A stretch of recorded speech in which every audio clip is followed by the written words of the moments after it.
anointed one today. So, dito maglangan dito sa Psalm chapter 20, verse number 7. If naano mo, hindi ko paglaro.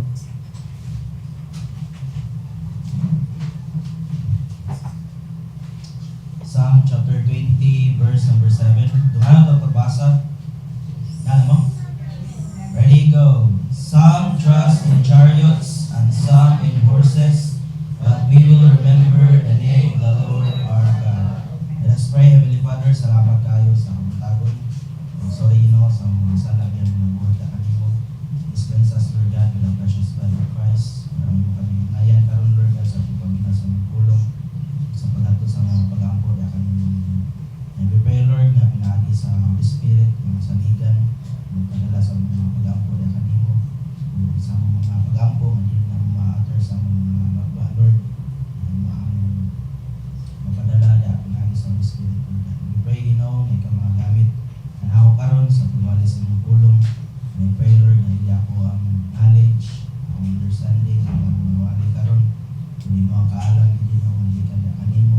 And we pray, Lord, na ang kasing-kasing manahonan ako karon sa pagpaminaw sa mga pulong, na sa pagwali ni Pastor, na Lord, magtalipod ka na ako, may kami ka, hindi mo na po ngayon sa pagdali sa pulpito, na mawali ng wala kayong lain sa ligan, kundi ikaw yung word sa pinuwi sa mga Jesus na itong mga luwas. Okay, mga likod? Okay, direct ingon sa Psalm chapter 20, verse number 7. Some trust in chariots and some in horses. Pero niingon si David diri, but we will remember the name of the Lord our God. Kaya nag-represent ang chariots diri and horses is power and strength. Kung makaingon ka, kung ito sa panggubatan, na ay chariot, so natay adiya unsa ang chariot. Ang horses, kung naata na, kung hilig mo magduwa o ganang chess gani, unsa akusgan ang horse. Kung nama idea ba? Pero sa gubat, kung ato makuan ang horse o ang chariot, is strength gid siya o power. Sa dihang makadungog ang mga tao nga trinado, mga isog kay adto sa panggubatan, makadungog silang chariot o horses. Naagid sila kasing-kasing nga manguro gid sila. Nga imong madunggan ba ang kwas kabayo o maganana nga daghan jud kayo nga magdagandagan nga makuha nimo ba ang chariot o ang horses, makuha na to nga naa diha ang pagsalig sa mga warrior. Sa atong kinabuhi pod, naatay nagiban sa atong kinabuhi, natay mga tools, naatay mga ability nga makadutag mga butang, nga maka-income ta or maka-gain tag strength, nga naatay power, mahimot ang taas sa kalibutan because sa atong ability or sa atong mga skills. So atong pagsalig wala na sa Ginoo. Naa na sa mga butang, naa na sa atong mga kaugalingon, naa na sa mga tao sa atong palibot because naa ko aning punduka. So walay time, walay panahon na ma-fail ko. Pero niingon si David diri, unsa siya kadato? King siya, unsa siya kakusgan, pero niingon siya diri, but we will remember the name of the Lord our God. So ang title na ni karon is asa nimo gibutang ang imong pagsalig. Trust in the Lord. Nga naman, number 1, because He will hear you. Paminawon ka sa Ginoo, mao na mosalig ka sa Ginoo. Ayaw pagsalig, dili ka mosalig gid sa usa ka tawo sa taban lang. Di ka mosalig sa usa ka tawo kung dili maminaw nimo. Di ka mosalig sa usa ka tawo kung ang kanang tawo maglingog-lingog lang nimo. Pero ang Ginoo atong ihatag ang atong pagsalig sa Ginoo because maminaw siya nato. Pero ang pangutana, naminaw ba gid siya nimo ba? Usaon para maminaw ang Ginoo diri nato. Verse number 1. The Lord hear thee in the day of trouble. The name of God of Jacob defend thee. Muhelp siya, maminaw siya nimo. Ngano ma sa verse number 2. Send thee help from the sanctuary. So it means ang sanctuary is the presence of God. So it means naa sa simbahan. Naa sa templo sa Ginoo. Paminawon ka sa Ginoo dili sa laing sa laing lugar, kundi paminawon ka sa Ginoo diri sa iyang sanctuary. Pero pasalamat ta nga kita napuy-an ta sa balaang espiritu, nahimot ang temple sa Ginoo. Sa kani nga time is dapat moadto gid sila sa sanctuary. Unsa pa nakalayo nga ilang i-travel para moadto lang gid sila, mo-offer sila sa sacrifice para dunggon sila sa Ginoo. Kita how blessed we are nga madungog ta sa Ginoo everywhere, every time sa dihang mo dwell na ang Holy Spirit di nimo. Nganong dili man matubag ang akong pagampo basin wala pa ni indwell ang Holy Spirit di nimo.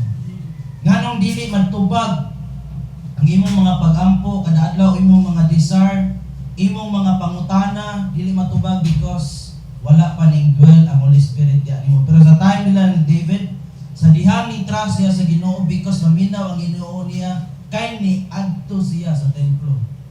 Kita tuhod na lang yun ug ang sahod mo'y pagitan para madungog sa Ginoo ang atong pagampo.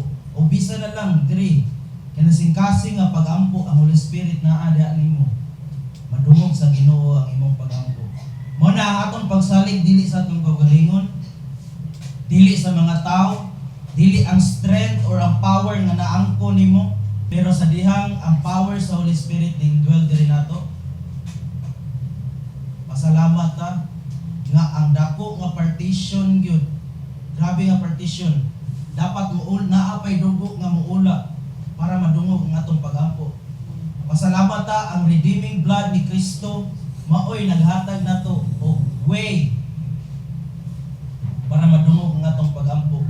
Una, ayaw salig sa imong kaugalingon, ayaw salig kung unsay naabot nimo, unsay naabot nimo sa imong kinabuhi karon, or pinakakuan pa ba ka nga pinakadato pa sa kalibutan, ayaw na saligi kay naay usa king nga si David, ang iyang pagsalig wala sa iyang kaugalingon, wala sa iyang kinaagman or abilidad, kundi naa sa Ginoo ang iyang pagsalig. Unya gidungog sa Ginoo iyang pagampo nga naman, and strengthen thee out of Zion. Unsa man na ang Zion, diha ning dwell ang Ginoo. Diri nato ang balang espiritu, diri na ning dwell diri nato. Ang Zion nato is ang atong kasing-kasing. Gidwell na sa Ginoo because walay lain, pinaagi ra ni Kristo sa atong kinabuhi, no? Nga atong nadawat si Kristo sa atong kinabuhi, imong gidawat si Kristo, imong gisaligan si Kristo, o gidungog ka sa Ginoo sa imong mga pagampo. Verse number 3 sa, remember all thy offerings and accept thy burnt sacrifice. Selah. Asa man ta maka-offer? Asa man ta makadala sa atong mga burnt sacrifice na to? Diha sa simbahan. Pasalamat lang gid ta nga naay Kristo sa atong kinabuhi, nga siya ang perfect sacrifice. Kita baga na kay tagnaw, di pa ta mohatag, murag nakaangkon og kuan ba, murag kitay nakatag-iya. Nga pasalamat ta sa Ginoo nga ang atong offering na to, kawang ginato atong offering. Pero pasalamat ta nga naay perfect nga offering, perfect sacrifice, ang Lamb of God nga mao si Jesus Christ. Nga dili compare na to, kung wala kay sacrifice, aning time dili mapasaylo, dili madungog ang imong mga pagampo. Kita kaya na ba kay tayo offer karon? Bisan pamlitin lang gani padung sa simbahan, reklamo pa ta. How much more ang kanang pinaka-dear nimo maoy mong i-offer dia sa Ginoo. Karon unsay pinaka-dear nimo sa imong kaugalingon, sa imong kinabuhi karon nga imong ma-offer sa Ginoo. Bisan ang atong time di ta ka hatag sa Ginoo, which is sa Ginoo ra gyapon na. Di ta ka offer. Pero diri nga time silang David, mo sacrifice sila, mo offering sila because ang ilang pagsalig wala silang kaugalingon. Because their provider is God, wala sila nagsalig sa ilang strength, sa ilang power nga ilang naangkon, kay which is gikan gyapon sa Ginoo.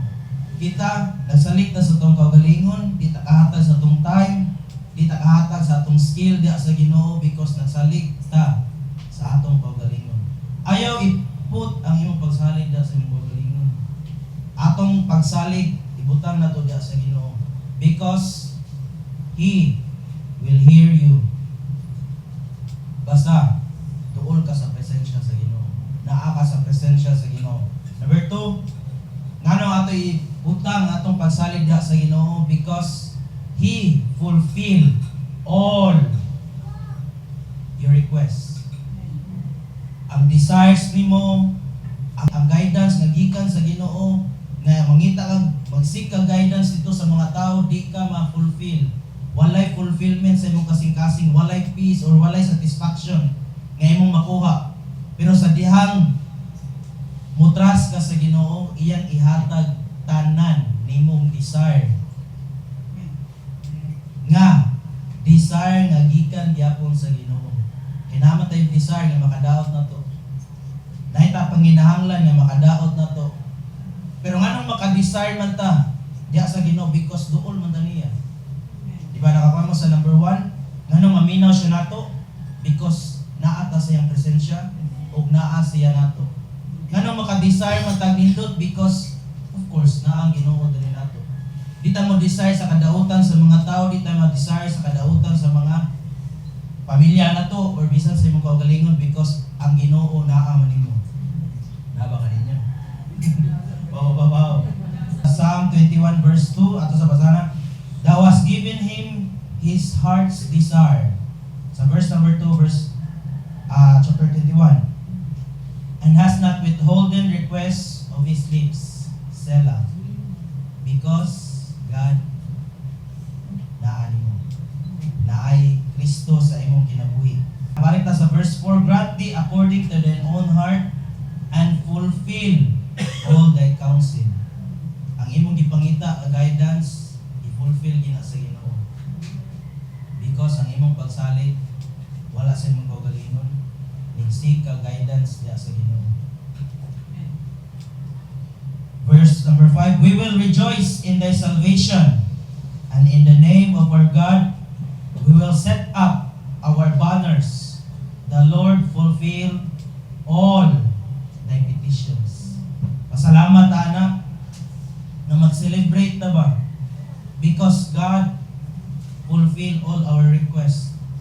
Nga mag-ingon ta, Lord, kani nga akong giampo, nga ma-share sa imong tulong, madala na ko diha sa imong tiilan, ang akong mga desire sa akong kinabuhi, Lord, pakapin na lang yun na.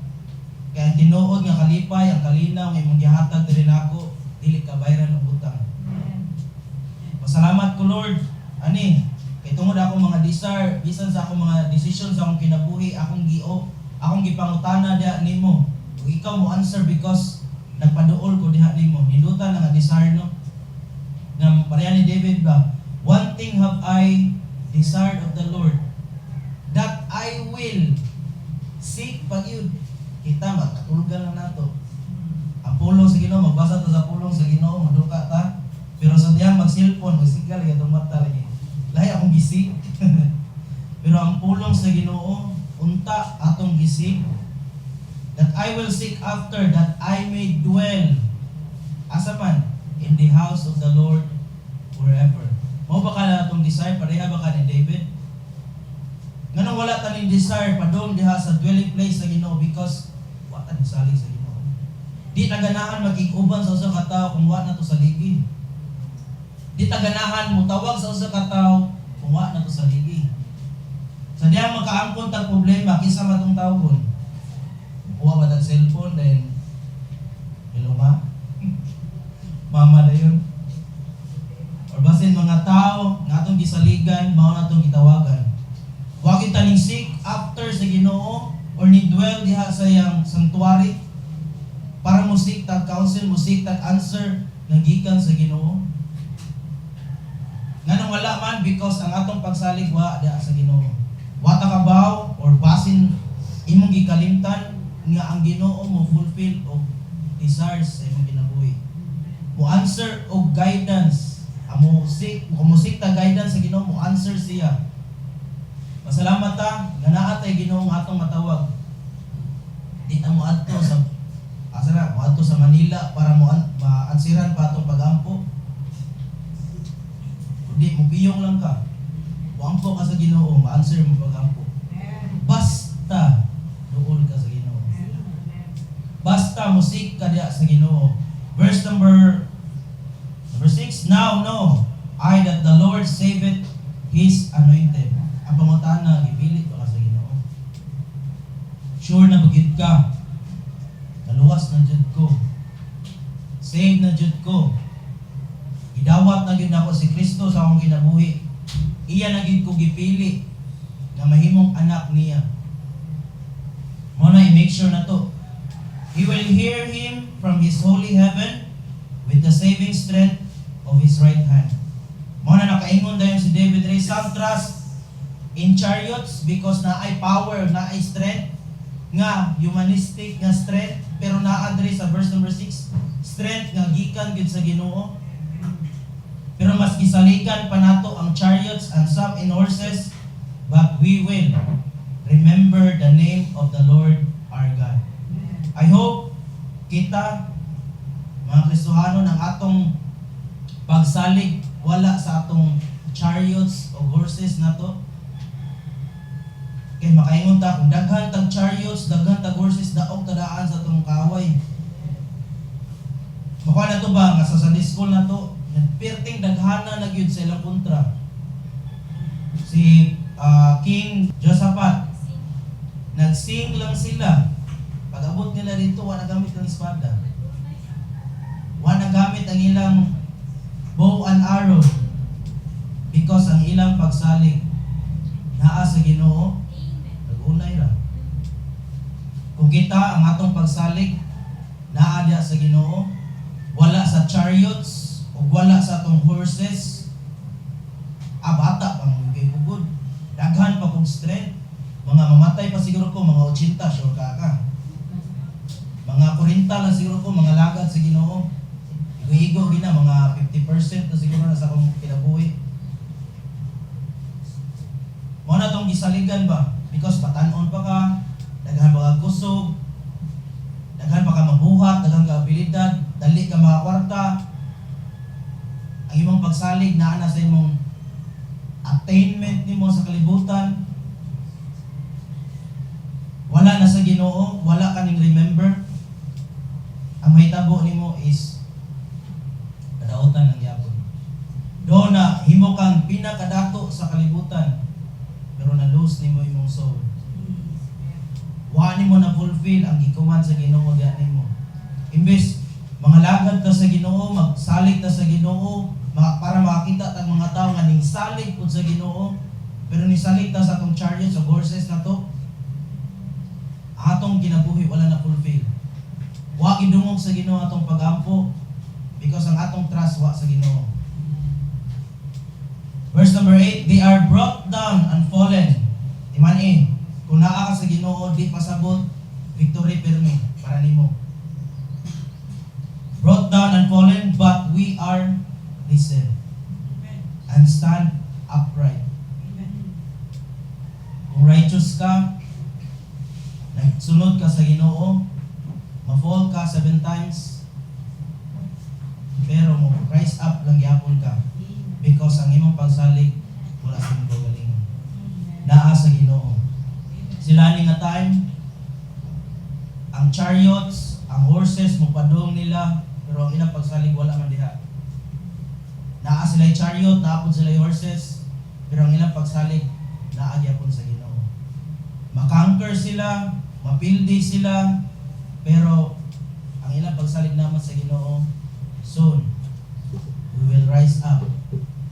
Tungod kay ang Ginoo ang among defense sa among kinabuhi. Verse number 9, say, Lord, let the King hear us when we call. Because dool mi sa imong sanctuary, naa mi seek me diha sa imong dwelling place, og mo fulfill gid ka sa among request. Proverbs chapter 21 verse 31, ingon diri, the horse is prepared against the day of battle, but safety is of the Lord. Naatay ability, naatay skill, naatay strength, o diha tong pagsalig, dili safety ang atong battle na to. Because ang safety is only belong to God. Wala lain. Last verse dito sa Isaiah chapter 31. 31 verse 1 until sa 3. Ingon diri, woe to them that go down to Egypt, makauulaw kung moadto ka sa kalibutan for help, and stay on horses, and trust in chariots. Makauulaw ka because they are many, and in horsemen because they are very strong. Naadi hatong pagsalig because daghan sila. But they look not unto the Holy One of Israel, neither seek the Lord. Makauulaw ka kung ang atong pagsalig. Kung adto ta sa Egypt because daghan sila chariots o horsemen o horse atong mga tagtabang to sa kalibutan, makauulaw ka. Kay ngano man kay wala ka ning salig diha sa Ginoo, sa Holy One of Israel, o wala ka ning seek diha sa Ginoo. Verse number 2, yet he also is wise and will bring evil, and will not call back his words, but will arise against the house of the evildoers. Because indwell ka diha na imo bukang evildoers, and against the health of them that work iniquity. So kung ngadto man ka, so madamay na ka. Now the Egyptians are men, and not God, and their horses flesh, and not spirit. When the Lord shall stretch out his hand, both he that helpeth shall fall, and he that is holpen shall fall down, and they all shall fall together. Kung atong pagsalig naa na gid sa kalibutan, kay tungod daghan ang ilang kabayo, daghan ilang chariots, madamay ta. Apil ta sa pagkapol nila. So kita naa na unta ta diha sa Ginoo, pero ang atong pagsalig naa gyapon sa Egypt, ning go down ta dito sa Egypt, makauulaw ta. Na ako'y problema nga dako, dato ko sa kalibutan, kinangita ko answer dito. Nang Ginoo ay, kung imong pagsalig nada sa Ginoo, paminawon ka niya. Muduel ka diha niya, magpaduol ka sa Ginoo. Ang imong mga desire sa imong kinabuhi, iyang i-fulfill. Tanan, iyang i-fulfill. Dili para ma-fall ka, kundi para mapaduol pagid kaniya. So sa diha makaangkon kag mga panalangin para nimo, pero nakapalayo diha sa Ginoo, uy, buhiin na uy. Ayay butay mong pagsalig diha. Amen. Because ang Ginoo nato mo fulfill sa atong mga desire, magpaduol ta diha niya. Ang atong pagtuo naa diha niya. Ako'y kuan balik, ingon ako balik. Dili ta mo tawag sa Ginoo kung wala ta ning salig niya. Di ta mangayog tabang da sa Ginoo kung wala tay pagsalig niya. Kung ang Ginoo atong manhawna dayon sa diyan naa tay problema, naa diha atong pagsalig diha niya. Kaya naman kabawta nga maminaw siya nato o kabawta nga ma-fulfill siya sa atong mga desires sa atong kinabuhi. So ayaw pa ni pray nga naa na gyud nahimot ang anointed one. Himotang anointed because imong gi-receive si Jesus Christ sa imong kinabuhi. So, daghang salamat. Let us pray. Heavenly Father, salamat Lord sa imong pulong. Salamat Lord na imo kaming i-remind karon sa pagsalig di panimo. Dili kami magsalig Lord God sa mga chariots, horses sa imong kinabuhi. Na para namo Lord na mahimo gyud dako nga pagsalig ka na mo Ginoo. Magsalig namin sa mga galingon kay tungod sa mga abilidad. Nakapakaning strength, maka-empower Ginoo, magikan sa kalibutan. Natabangi kami Lord sa dihang kami mga problema, wala mga challenges sa mong kinabuhi. Wala kami lain tawgon Lord, kung ikaw rin sa mga kinabuhi, Lord. Salamat kayo sa imong pulong na naghatag og remind ni dire kanamo na dili gid makahatag ang kalibutan ug tabang na makaayo dire kanamo, Lord. Ligikan ra gid kanimo. Tabangi kami, Lord, nga among pagsalig na diha ra gid kanimo 100% nga pagsalig da kanimo, Lord. Among una gidayon nga among pangayoan at tabang kung di ikaw rin, Lord. Tabangi kami na budo sa imong buluhaton para sa imong kumayaan, dili para sa pag-isa sa among ngalan. Tabangi kami na magpagdo sa imong buluhaton para lagi sa imong kumayaan, Lord. Tabangi kami na makashare gid kami da sa imong pulong ang mga desire sa among kinabuhi na mga tao na musalig po diha kanimo, Lord, nga makita namo na ang pagsalig nga pagsalig po nga nada diha kanimo, wala na sa abilidad, wala na sa kalibutan, ligikan gid diha kanimo. Salamat kayo sa imong pulong, makaulaw kayo namo, Lord, kay ang among pagsalig go down gid kami dito sa Egypt para mga itabang.